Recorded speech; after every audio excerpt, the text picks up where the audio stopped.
तुमच्याच वयाचा आपल्या बेटाचं वय भेटते अरे पण हे इकडे दिवे नव्हते रेस्मे रेस्मे काय करत काय तू पुस्तक वाचते का वाचते त्या पुस्तकातला भाजी मुलगा का वाचते का पुस्तका वाचून मोठी कलेक्टरी होणार आहे पुस्तका वाचणे आपल्यासारख्या गोरगरिबाईचं काम नाही आपल्यासारख्या गोरगरिबाईचं काम नाही चांगला 16वा 17वा वर्ग शिकलीस आचारीसाठी चपराची तरी झालीस नाही लग्न करून देईन म्हणतो तर नाही मामा शिकू द्या म्हणते शिकू द्या म्हणते मामा तुम्हाला काय कळणार आहे शिक्षणाचे काय महत्व आहे शिक्षण घेणं म्हणजे फक्त नोकरी करणं हा उद्देश नसतो शिक्षण घेण्याचा शिक्षण घेण्याचा खरा उद्देश आहे शिक्षित सुशिक्षित सुजाण आणि सुरक्षित देश घडवणं मामा आजच्या काळाची गरज आहे एका स्त्रीने शिकायलाच हवं कारण एक स्त्री शिकली तर एक परिवार शिक्षित एक परिवार शिकला तर समाज आणि समाज शिकला तर देश म्हणूनच तर डॉक्टर बाबासाहेब आंबेडकरांनी म्हटलं शिक्षण हे वाघिणीचं दूध आहे जो कोणी हे दूध प्राशन करेल तो वाघाप्रमाणे गुरगुरल्याशिवाय राहणार नाही पण तुम्हाला कसं कळेल शिक्षणाचं काय महत्व आहे ते तुम्हाला तर एकच कळतं दारू प्यायचं आणि जीवन जगायचं बस संपूर्ण जीवन बापरे वाघीण बनतो म्हणते वाघीण गुरगुरणारी वाघीण पाहतो ना मी मरणार नाही मी गुरगुरणारी वाघीण बनतेस का देवगाय बनून या गावात फिरतेस तर मामा हे काय बोलत तुम्ही वाटते ते बोलता मला मी तुमची सख्खी भाची आहे सांगणार नाही काय मला नाही ते बोलायला आणि तुम्हाला कोणतं काम सांगा ना तुम्ही कोणतं काम करता सकाळ झाली की दारू प्यायचं संध्याकाळ झाली दारू पिऊन घरी यायचं जेवायचं झोपायचं पुन्हा दुसऱ्या सकाळी तेच नुसतं दिवसभर दारू पिऊन तुम्ही या गावात लोकात कुत्र्याप्रमाणे फिरत असता दुसरं काम आहे तुम्हाला मला मोकाट कुत्रा समजतेस मोकाटीन तर तू आहेस तू मोकाटी नाहीस म्हणून कालेदाच्या नावाखाली जातेस आणि त्या शेजारच्या गावच्या गुलू गुलू करत राहते मला मोकाट कुत्रा समजते मामा हे काय बोलत तुम्ही एवढा मोठा आरोप करता माझ्यावर तो अजय माझा चांगला मित्र आहे त्याचा आणि माझा नाता मैत्रीचा आहे अगदी पवित्र आणि तुम्ही वाटेल ते बोलता मला तुझा मित्र हो का यार हो तुला माहित भाजी पण पाहिलीस थोडसा चांगला तर पावायला पाहिजे तो पाहिलं लंग भिकारी घरी नाही खावायला गेला बाय तो पावायला त्याच्यापेक्षा माझ्या दोस्ताचा पोरगा डेनी काही वाईट आहे का नाही काही वाईट आहे तो अच्छा तो तुमच्या मित्राचा मुलगा डॅनी तो गावंड मामानी वासनेला बनवलेला माणूस त्याच्याबरोबर लग्न करायचं मी का कशाला कारण तो शहरामध्ये मोठा ठेकेदार आहे भासी मंत्री साहेबाचा खास माणूस आहे खास महिन्याला असे लाख रुपये कमवते बिल्डिंगच्या पायरीवरून खाली नाही उतरशील भासी तूही सुखात राहशील ना माझाही जीवन सुखात करशील नाही मामा तुम्हाला माझ्या सुखाची काळजीच नाही तुम्हाला काळजी आहे ती तुमच्या सुखाची कारण चांगलं माहिती आहे ना तो गावगुंड मवाली खूप पैसेवाला आहे रोज तुम्हाला दारू प्यायला पैसे देईल आणि तुमचं सुख त्यातच आहे पण कधी मला विचारलं का माझं सुख कशात येते तुला काय हवं काय नको कधी विचारलं मला अरे काय वाईट केलं मी तुमचं सांगा ना काय वाईट केलं माझं स्वतःचं शिक्षण मी स्वतःच करते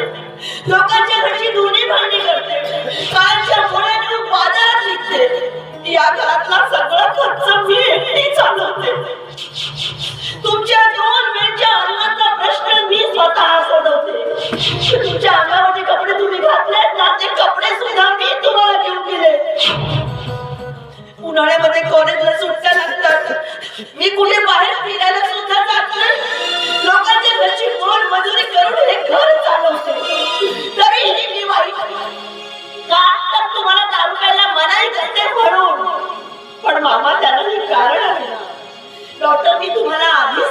सांगितलेलं आहे की दारू पिणं तुमच्या जीवाला घातक आहे.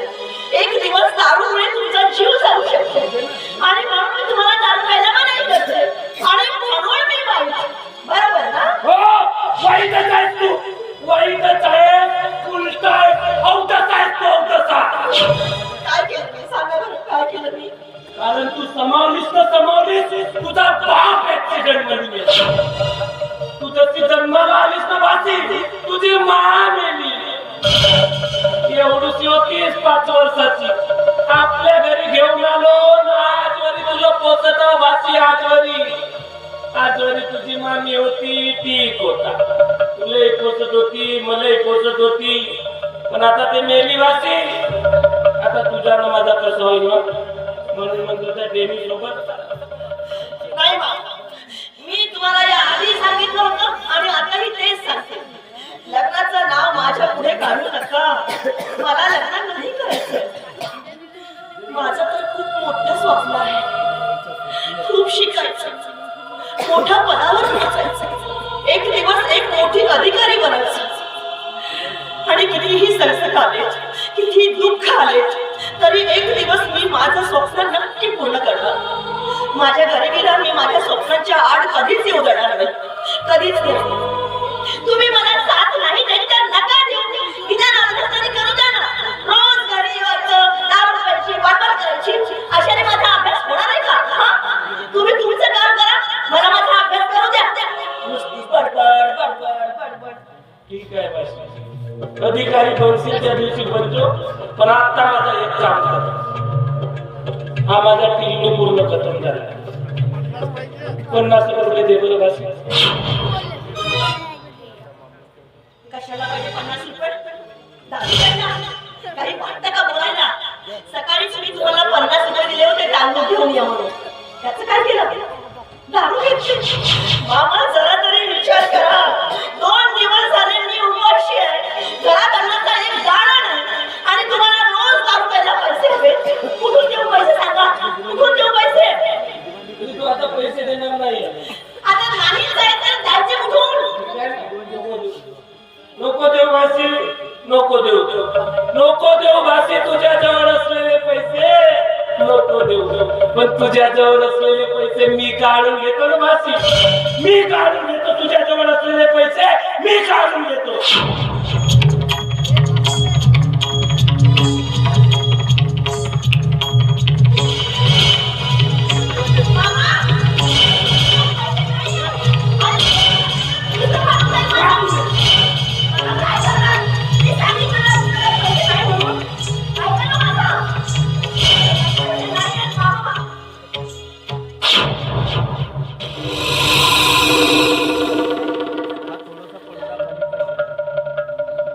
हे 200 रुपये कुठून आले भाषी?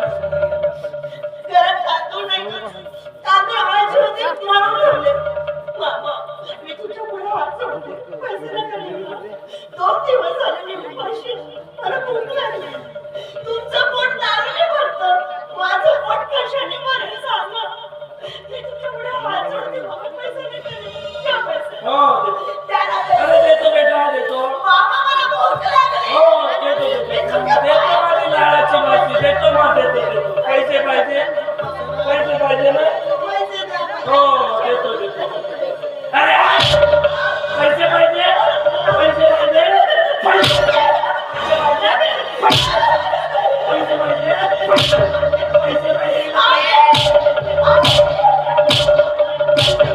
पैसे. मामा 2 दिवस झाले मी उपाशी आहे. हे पुस्तकात 200 रुपये लपवून ठेवले होते, हे घेऊन जाऊन याच्यासाठी तांदूळ आणा. उपाशी आहे, उपाशी असतात. पण रोज रंगराव मामासाठी पैसे, रोज पैसे या रंगराव मामाला रंगदारी दाखवते. या रंगराव मामाला रंगदारी दाखवतील ना? नाही तुझी रंगदारी उतरवून ठेवली तर नावाचा रंगराव मामा नाही. मी जेवले नाही, तुम्हाला माहिती आहे ना? द्या पैसे. मेलीच तरी चालेल, मेलीच तरी चालेल.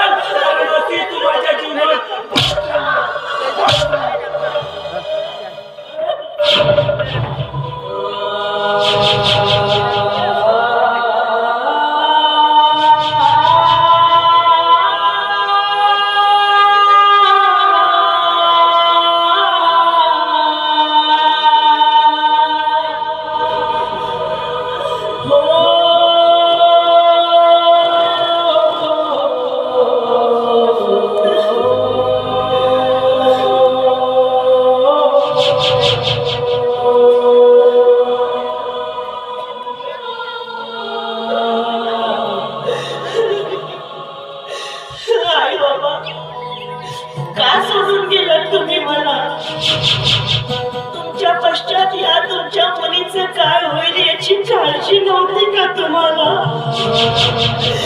बघा तुमच्या मुलीचे काय हाल झाले कसं जगायचं मी तुमच्या विना याने मला लहानपणी खाऊ घातलं ना म्हणून मी याला मामा म्हणते नाहीतर लहानपणापासून चारा टाकून वाढवलेल्या शेळीला वेळ येताच तिला कापून तिचा मांस विक्रीला बसलेल्या कसाईची उपमा दिली असती या कंस मामाला हे असलं जीवन नकोसं झालं कारण जायचंच होतं तर सोबत मलाही घेऊन जायला पाहिजे होतं ना आता नाही जगवसं वाटलं नाही जगवसं वाटलं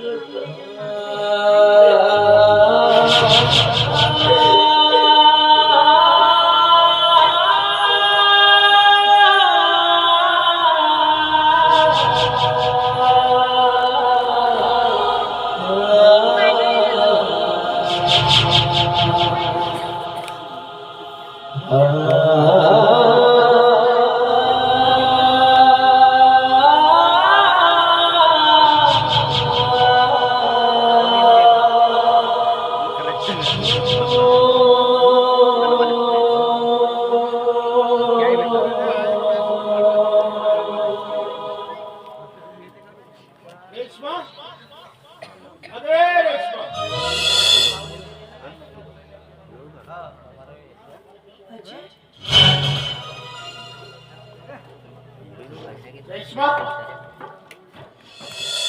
का अभ्यास करतेस हो छान तू कसं काय इकडे येणं केलं अगं कसं काय म्हणते मी माझ्या नोट्स द्यायला आलो होतो तर चला या निमित्ताने आपली भेट तरी होईल ठीक आहे तुझ्या डोळ्यात असलो अरे नाही मी ते स्वयंपाक करत होते ना कांदा चिरताना डोळ्यात पाणी आलं हे काय तुझ्या डोक्यातून रक्त निघतंय काय झालं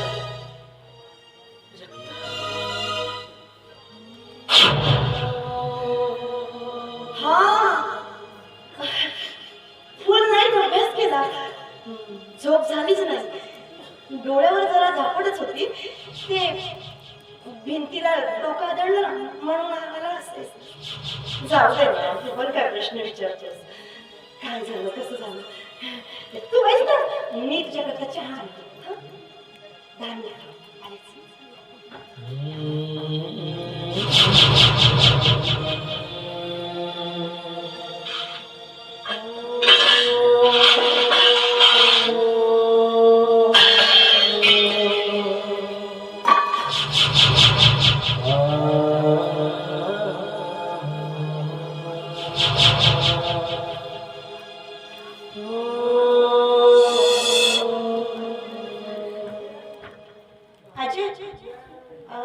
तू एक काम कर ही 1 चम्मच साखर आहे ही खाऊन घे आणि पाणी पिऊन घे नाही मला तुझ्या हातचा गरमागरम चहाच प्यायचा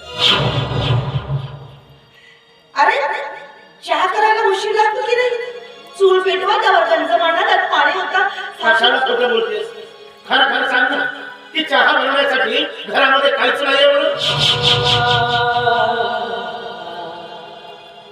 नाही खरंच घरात काही नाही फक्त 1 चम्मच साखर दिली. अगं मग माझ्याशी का खोटं बोलतेस मी कोणी परकाय मित्र आहे ना तुझा आणि माझ्याशी खोटं बोलतेस बरं मला खरं खरं सांग घरात स्वयंपाक करताना कांद्यामुळे तुझ्या डोळ्यातून अश्रू धारा वाहू लागला की खरंच रात्रभर अभ्यास केल्यामुळे तुझ्या डोळ्याला झापड होती आणि तुझं डोकं भिंतीला आदळलं म्हणून तुझ्या डोक्यातून रक्त वाहू लागलं हे बघ रे, माझ्याशी कसं बोलायचं नाही काय ते खरं खरं सांग रेश्मा हे बघ तुला तुला माझी शपथ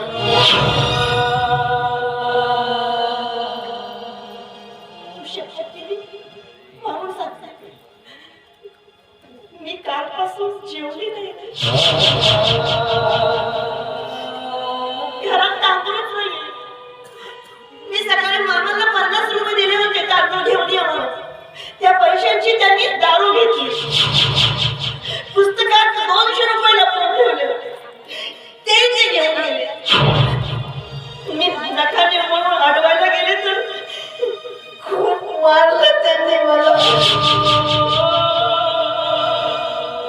हे बघ, रडू नको. अगं रेश्मा, रडायचं नसतं. अगं ही आयुष्याची जडणघडण फार विचित्र असते. हे नियती आहे ना, हे नियती एखाद्याला एवढं सुख देते, एवढं सुख देते की त्याच्या सुखाची, त्याच्या ऐश्वर्याची आपण कल्पनाही करू शकत नाही. आणि एखाद्या व्यक्तीला एवढं दुःख देते, एवढं दुःख देते की त्याच्या दुःखाला पूर्णविराम कधी लागेल याची वाट बघावी लागते. आता माझाच बघ, माझ्या जीवावर माझी बहीण बघणार. माझी बहीण अभ्यासात फार हुशार आहे. हा, तिला तिला कलेक्टर व्हायचं आहे. बापरे, कलेक्टर. हा, छान. पण काय करते माहितीये, लोकांच्या घरी जाऊन धुणी भांडी करायची. माझा भाऊ सुद्धा अभ्यासात हुशार आहे. त्याला सुद्धा इंजिनियर व्हायचं आहे. पण तो सुद्धा भल्या पहाटे उठून लोकांच्या घरी पेपर वाचतो. सकाळचं कॉलेज करतो, पण दिवसभर गवंडी कामाला जातो. त्यांची स्वप्न बघणं किती मोठी मोठी. एकाला इंजिनियर व्हायचं आहे तर दुसऱ्याला कलेक्टर. पण वास्तविकता ही आहे की आम्हाला राहायला आमच्या हक्काचं साधं घर सुद्धा नाही आहे. किरायाच्या घरामध्ये राहतोय. पण याही परिस्थितीत मी हार मानली नाही. आणि भाऊ, तो सुद्धा आयुष्यात कधीच हार मानायची. बस हेच का माझ्या भावंडांचं शिक्षण पूर्ण झालं, माझ्या बहिणीचं लग्न आटोपलं की मग मी तुला. तसे नाही, आयुष्याच्या वाटेवर चालत असताना माणसाला सवय करून घ्यावी लागते. अंधारा मागून येणाऱ्या प्रकाशाची आणि प्रकाशामागून येणाऱ्या अंधाराची. खरं सांगू तुला, मी तर बाबा आता वाटच बघत बसणार आहे अंधारा मागून येणाऱ्या प्रकाशमय दिव्याची. तू पण वाट बघ. हो, कारण त्याशिवाय आपल्याकडे दुसरा पर्यायच नाही ना. आपल्या देशाचं ब्रीदवाक्यच आहे, साक्षर जनता भूषण भारत. आपल्या देशात दिवसेंदिवस साक्षरतेचं प्रमाण वाढतच, पण सुशिक्षित बेरोजगार मात्र रोज स्वप्नाची चादर घेऊन झोपतो. तिथे राजकारणामध्ये चमत्कारावर चमत्कार घडत आहे. अशिक्षित अनपढ गवार राजकारणी राजसिंहासनाच्या गादीवर लोळण घेत आहे. आणि तिकडे आमच्यासारखा सुशिक्षित बेरोजगार गल्ली बोळामध्ये जाऊन ओरडतो, गाडीवाला आया भैया कचरा निकाल, गाडीवाला आया भैया कचरा निकाल. अगदी बरोबर. खरंच आहे. दरवर्षी कॉलेजमधून कितीतरी मुलं हातात डिग्री घेऊन बाहेर निघतात. त्यांना असं वाटतं आपलं शिक्षण कंप्लीट झालं, हातात डिग्री आली म्हणजे नक्की आपल्याला नोकरी मिळेल आणि आपलं जीवन सुखाचं. काय त्यांचं स्वप्न खरंच आहे. सुशिक्षित बेरोजगार होऊन पडलेले आहेत. सगळा कचराच झाला. पण त्याला कारणही तसंच आहे ना अजय. हल्ली कॉम्पिटिशन एवढं वाढलेलं आहे की हे सगळं आपल्याला सहन करावंच लागेल. पण तू आता बोला ना, आधी त्याप्रमाणे कितीही संकट आले, दुःख आले तरी हिंमत नाही हारायची. कारण आपलं मन खूप कमजोर आहे ना, आणि या मनाला नेहमी समजवावं लागतं. इसलिए इस पे ऐसी हाथ रखने का और उसको बोलने का, all is well, all is well, all is वेल.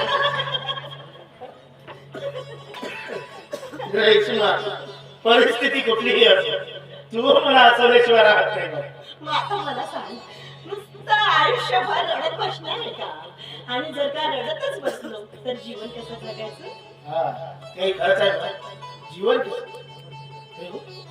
तुला एक गोष्ट सांगायचं विसरलो.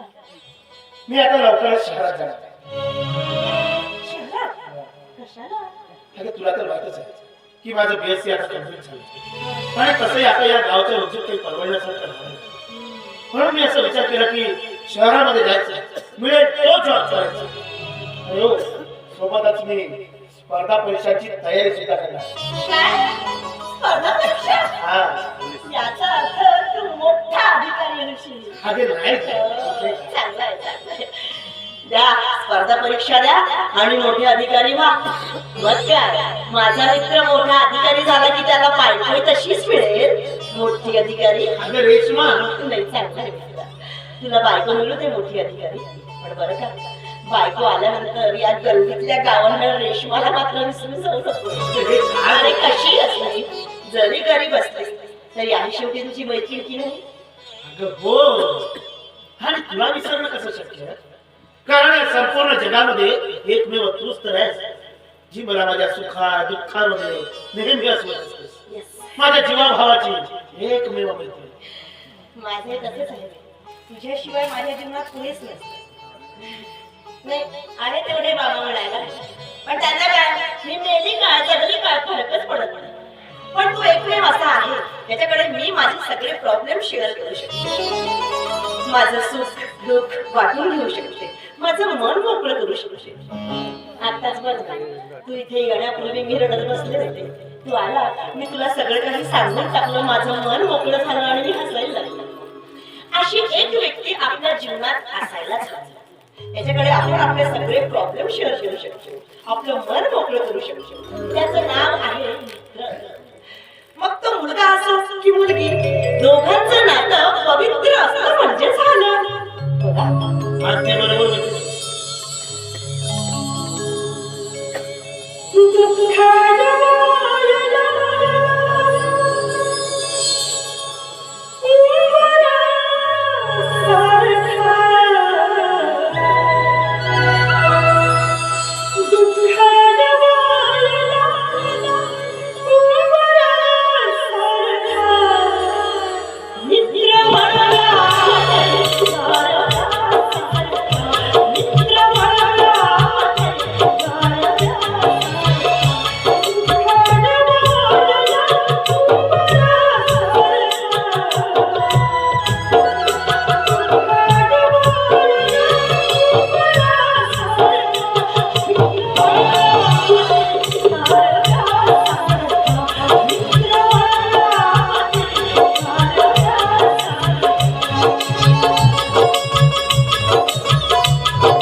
नाही काही नाही.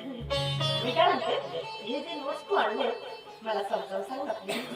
हो लगेच अगं अगदी सोपे आहे बघ. मस्त करत ना काही भेटत सेमिस्टर अगदी सोपं आहे. तू एकदा वाचलं तुझ्या लक्षात येईल तर एक बरंच साधं झालेलंच आहे. काही कळलं नाही. बस त्याचं वा मस्त सुरू आहे याच्या सुगम संगीताचा कार्यक्रम. मित्र वनव्यामध्ये गारव्याचा अर्थ. हा माझ्या घर म्हणजे का तुला मोकाट मैदान वाटला का रे? हा? कुठून सुटून माझ्याच घरी येऊन फिरतेस का? चलनी अबे चलनी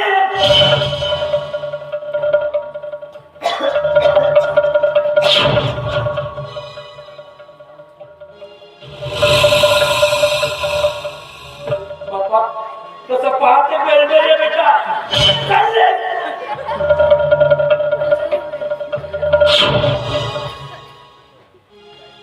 मामा हे काय झालंय तुमचं? मी तुम्हाला या आधी सांगितलं होतं की त्याचं आणि माझं नातं मैत्रीचं आहे, अगदी पवित्र. तरी तुम्ही त्याला वाटेल ते बोलता, त्याचा अपमान करता. का ना असं करायचं? त्याला वाईट नाही का वाटणार? हा? चांगला आहे तो. तो तुझा मित्र होणं भरती असे त्याच्या संगे तुझा काय तुझा आणि हे का 200 रुपये घेऊन गेले आणि दारू घेऊन आले. अरे तुम्हाला किती वेळा समजावून सांगू मी, डॉक्टर तुम्हाला आधीच मनाई केलेली आहे दारू खायचं नाही म्हणून, तरी तुम्ही ऐकत नाही. माझं नका ऐकू, त्याचं तरी ऐकायला नाही का? हा की दारू पिऊन मरायचंय? हा? हो म्हणायचं मरायचंय? यापुढे काही बोलणार नाही. तुम्हाला वाटतं तसं करा. अरे बोलूच नको उपयोगच नाही बोलूच नको बाजी बोलूच नको. या दारूच्या भारत मी कोणाची ऐकत नाही कोणाचीच ऐकत नाही बस. हे दारू पिऊन मेलो तरी चालल भाती पण या दारूला कधी सोडणार नाही कधीच सोडणार नाही. कारण रंगराव नाव आहे माझं रंगराव. या दारूच्या रंगात इतका रंगून जाईल की मेल्यावर हे लोक म्हणतील हे होता रंगराव.